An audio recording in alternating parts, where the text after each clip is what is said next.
BJP प्रवक्ता नुपुर शर्मा पर party ने एक्शन लिया और उनको निष्कासित कर दिया है। मेरे साथ इस वक्त मनोज तिवारी हैं और इस पर बातचीत करने से पहले सब आपकी प्रतिक्रिया जानना चाहूंगी, क्योंकि उन्होंने पैगंबर मोहम्मद के खिलाफ बयान दिया था, जिसके बाद विरोध न सिर्फ देश में बल्कि देश के बाहर भी हो रहा था। देखिए, भारतीय जनता पार्टी हमेशा से ये सोच रखती है कि किसी की भी धार्मिक भावना को ठेस न पहुंचाया जाए, और पार्टी ने उसकी जांच करी। पार्टी को लगा कि ये ठीक नहीं है, तो एक तो कानूनी केस जो भी है उस पर चल ही रहा है, लेकिन पार्टी ने उसको पाया कि ये धार्मिक ठेस पहुंचाने वाला बयान है, और नुपुर शर्मा को भी और एक और व्यक्ति को, दोनों को पार्टी से निलंबित कर दिया। मेरा मानना है कि ये एक बहुत ही यूनिक एग्जाम्पल है। पार्टी खुद भी डिसाइड करे, हर पार्टियों को ये देखना चाहिए कि उसकी पार्टी का कौन सा व्यक्ति ऐसा कोई बयान दिया जिससे किसी की भावना को ठेस पहुंची, वो स्वीकार नहीं होना चाहिए, और भारतीय जनता पार्टी को ये स्वीकार नहीं है। मैं अपेक्षा करता हूं एक भारतीय जनता पार्टी के सांसद के रूप में, एक सिपाही के रूप में भारतीय जनता पार्टी के, कि किसी को भी ऐसी भावना का प्रदर्शन नहीं करना चाहिए और किसी पार्टी को ऐसी भावना को स्वीकार भी नहीं करना चाहिए। सवाल ये है मनोज जी कि नुपुर शर्मा का ये बयान करीब एक हफ्ते पहले आया और उनके मुताबिक उन्होंने कुछ भी गलत नहीं कहा था। एक हफ्ते बाद डिसिप्लिनरी कमेटी जो है बीजेपी की, उसने एक्शन लिया है। तो क्या ये किसी तरीके का दबाव था? क्योंकि ये कहा जा रहा है कि देश के बाहर जो मुस्लिम कंट्रीज हैं खास तौर पर, वहां पर मांग उठ रही थी कि यहां से निष्कासित किया जाए, न सिर्फ इनको बल्कि इंडियन प्रोडक्ट्स को बाइकआउट किया जाए। तो इन सभी को देखते हुए एक दबाव, और उस दबाव की वजह से बीजेपी ने यह फैसला लिया। देखिए, भारतीय जनता पार्टी न तो खुद अपने स्तर पे, न भारतीय जनता पार्टी सरकार के स्तर पे, हम किसी दबाव में काम नहीं करते।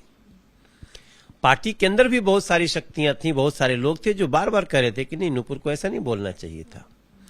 तो ये कोई बाहरी दबाव नहीं है, पार्टी के अंदर का एक सिस्टम है जिसमें मुझे लगता है कि लोगों को सत्य तक जाने का स्वयं प्रयास करते हैं हम, और उनका जितना भी, मैं अभी तो ये नहीं कह रहा हूं कि उसका कितना बड़ा दोष है, लेकिन अगर छोटा भी आरोप लगा है, छोटी सी भी ठेस किसी को पहुंची है, तो ये भारतीय जनता पार्टी को स्वीकार नहीं है।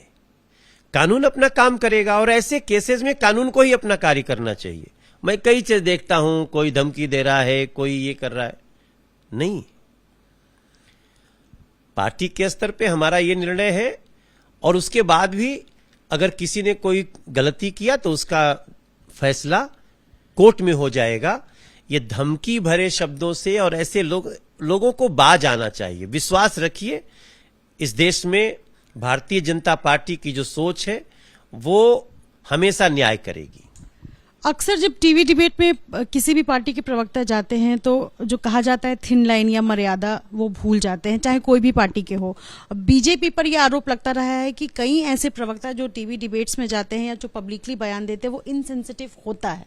तो नुपुर शर्मा और नवीन जिंदल को निष्कासित करके क्या ये संदेश देने की कोशिश है कि बीजेपी किसी भी धर्म के खिलाफ कोई टिप्पणी बर्दाश्त नहीं कर सकती है?